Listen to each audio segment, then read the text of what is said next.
আসসালামু আলাইকুম, কেমন আছেন সবাই?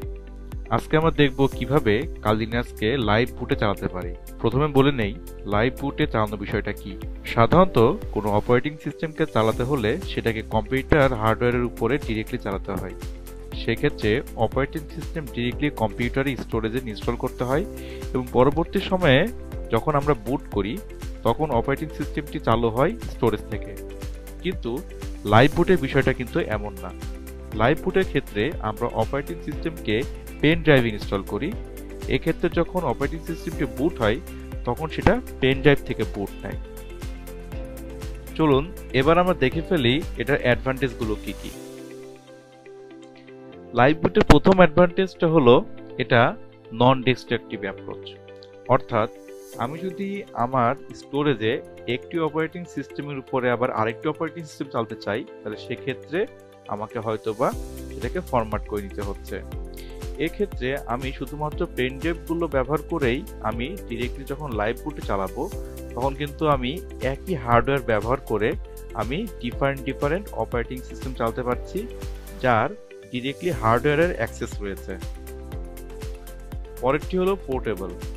আমি পেন ড্রাইভে এটাকে ইনস্টল করার জন্য আমি একাধিক কম্পিউটারকে ব্যবহার করতে পারছি, একাধিক লোকেশনে গিয়ে যখন ইচ্ছা তখন আমি এটাকে ডাইরেক্টলি চালাতে পারছি। এটা কাস্টমাইজেবল, অর্থাৎ আমি চাইলে যে অপারেটিং সিস্টেমটাকে আমার পেন ড্রাইভে ইনস্টল করেছি সেটাকে আমার মতো করে আমি কাস্টমাইজ করে নিতে পারি, আমার মতো করে সেটিংস করে রাখতে পারি, এমনকি আমার মতো করে আমি অন্যান্য টুলসগুলোকেও কিন্তু ইনস্টল করে রাখতে পারি। এটা পারসিস্টেন্ট। আমি চাইলে যে চেঞ্জেসগুলোকে আমি আমার পেন ড্রাইভে সেট করেছি, পেন ড্রাইভের লাইভ বুটের অপারেটিং সিস্টেমের যে ভার্সনটি থাকছে সেটাতে আমি সেট করেছি, সেটা আমার যখন দরকার যেভাবে দরকার সেভাবে ওটাকে ঠিক রাখতে পারছি, সেটাকে সেভ রাখতে পারছি। কোনো ফাইল ফোল্ডার ক্রিয়েট করে তার ভিতরে আমি ওই ডাটাগুলোকে সেভ রেখে দিতে পারছি এবং যখন ইচ্ছে তখন আমি সেটাকে অ্যাক্সেস করতে পারছি কম্পিউটারের হার্ডওয়্যার ব্যবহার করে। চলুন এবার দেখে ফেলি কিভাবে আমি এই লাইভ বুট সেটআপ করতে পারবো পেন ড্রাইভে আমাদের কালিনাক্স ওএস এর জন্য। সর্বপ্রথম আমাকে যেতে হবে কালিনাক্সের ডাউনলোড ওয়েবসাইটে। আমি দেখতে পাচ্ছি এটা হচ্ছে আমার ডাউনলোড ওয়েবসাইট, আর এইখানে আমি গিয়ে ক্লিক করব লাইভ বুট অপশনে। এখানে ক্লিক করলাম, করার পরে আমি এখানে দেখতে পাচ্ছি বেশ কয়েকটি ভার্সন আছে। আমি এই ভার্সনটি নিব। এখানে চাইলে আমি ডিরেক্টলি ক্লিক করে আমি আমার আইএসও ফাইলটাকে ডাউনলোড করতে পারি, অথবা আমি চাইলে টরেন্টেও ডাউনলোড করতে পারি।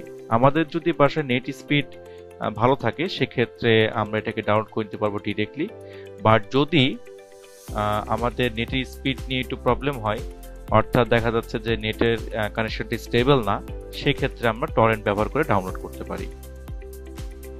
আমি এটাকে আমার লোকাল মেশিনে আমি অলরেডি ডাউনলোড করে ফেলেছি। আমি এখানে কিভাবে ডাউনলোড করব সেটা আমি এখানে ক্লিক করে দেখিয়ে দিচ্ছি। আমি এখানে ক্লিক করার পরে আমার এখানে ডাউনলোডটা শুরু হয়ে যাবে।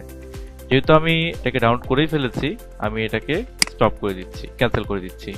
এরপরে আমাকে একটা বুট লোডার ইনস্টল করতে হবে। সেই বুট লোডারটা আমি কোথায় পাবো? সেই বুট লোডারটাকে আমি ব্যবহার করছি রুফুস।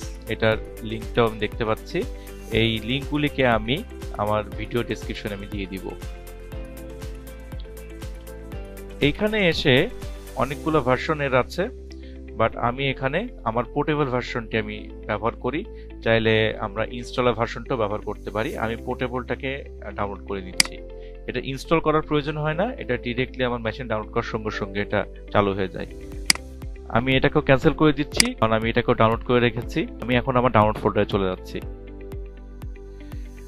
আমার ডাউনলোড ফোল্ডারে আমার রুফুস এবং কাইলিনাক্সের যে লাইভ বুটের যে ওএসটি এটা আমি দেখতে পাচ্ছি। এবার আমি এটাকে ডাবল ক্লিক করে আমি এটাকে স্টার্ট করে নিব। প্রথমে রুফুসকে আমি ডাবল ক্লিক করে স্টার্ট করে নিচ্ছি। আমি একটা 32 জিবি পেন ড্রাইভ ব্যবহার করছি। সেই পেন ড্রাইভটা আমার এখানে আগেই দেখাচ্ছে। আমার যে কম্পিউটার সিস্টেম ব্যবহার করছি আমি তার সাথে সেটা হার্ডওয়্যারে প্লাগ ইন করা আছে। আমি 32 জিবির একটা পেন ড্রাইভ ব্যবহার করছি। এরপরে আমার যে কালি লিনাক্সে অপারেটিং সিস্টেমটি আমি ডাউনলোড করেছিলাম সেটাকে আমি এখানে সিলেক্ট করে নিব। সিলেক্ট ক্লিক করে আমি কালি লিনাক্স লাইভ বুট সেট করলাম। সেট করার পর আমি দেখতে পাচ্ছি এখানে একটা অপশন চেঞ্জ হয়ে এসেছে।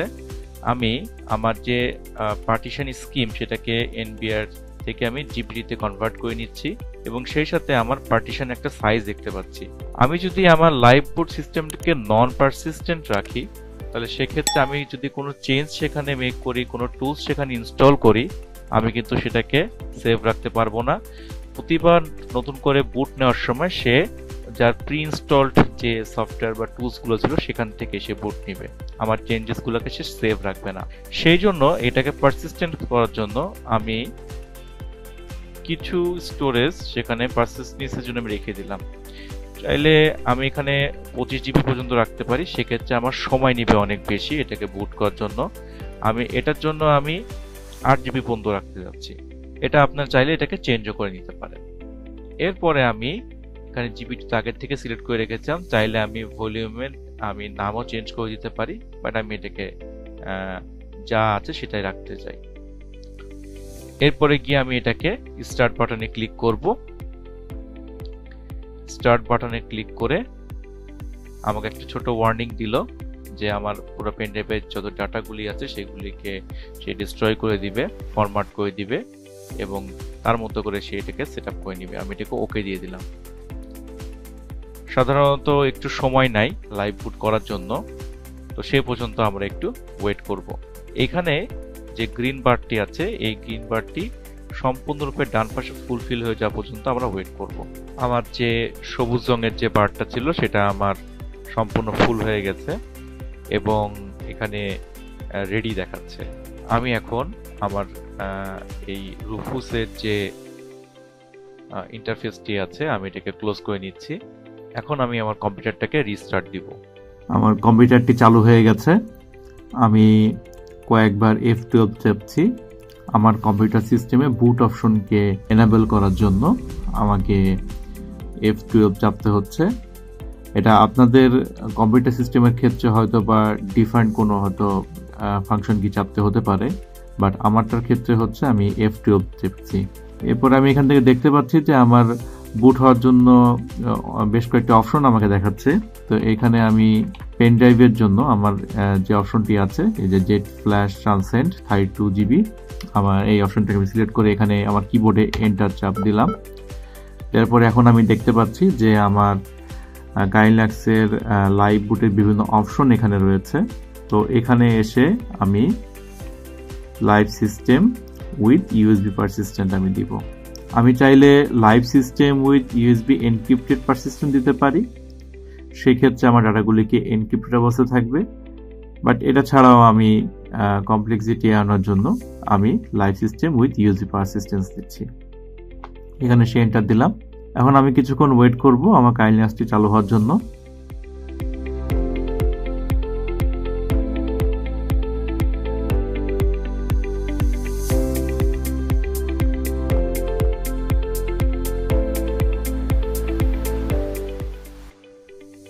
আমার কালি লিনাক্স চালু হয়ে গেছে, আমি এখানে দেখতে পাচ্ছি। আমার এখানে এসে আমি আমার টার্মিনালটাকে আমি ওপেন করব। এখন আমি চাইলে আমি বিভিন্ন কমান্ড এখানে দিতে পারি। আমি চাইলে আমার কালি লিনাক্সকে এখানে আরো আপডেট করতে পারি, চাইলে আমি কোনো টুলসও এখানে ইনস্টল করতে পারি। আমি যদি আমার ইফ কনফিগ দেই, আমি কন্ট্রোল শিফট প্লাস চেপে চেপে আমি টার্মিনালটার ফন্টের সাইজটা একটু বড় করে নিচ্ছি যাতে আপনারা দেখতে পান। তো এরপরে আমি ইফ কনফিগ দিয়ে আমার যে কম্পিউটার সিস্টেম ব্যবহার করছি এটা একটা ল্যাপটপ, তো এর জন্য আমার ETA0 ইথারনেট পোর্টটাকেও আমাকে দেখাচ্ছে এবং আমার ল্যাপটপের যে ওয়াইফাই মডিউলটি আছে সেই মডিউলটির জন্য আমাকে WLAN 0 পোর্টই দেখাচ্ছে। আমি এখন এটাকে ক্রস করে দিলাম। এটাকে এখন আমি যেভাবে ইচ্ছা সেভাবে আমি এটাকে ব্যবহার করতে পারবো, অ্যাজ ইফ যে এটা আমার কম্পিউটার সিস্টেমে ডিরেক্টলি ইনস্টল করা কোনো কালি লিনাক্সের মতো বিহেভ করবে। তো তো সবাইকে ধন্যবাদ আমাদের ভিডিওটি দেখার জন্য। আসসালামু আলাইকুম।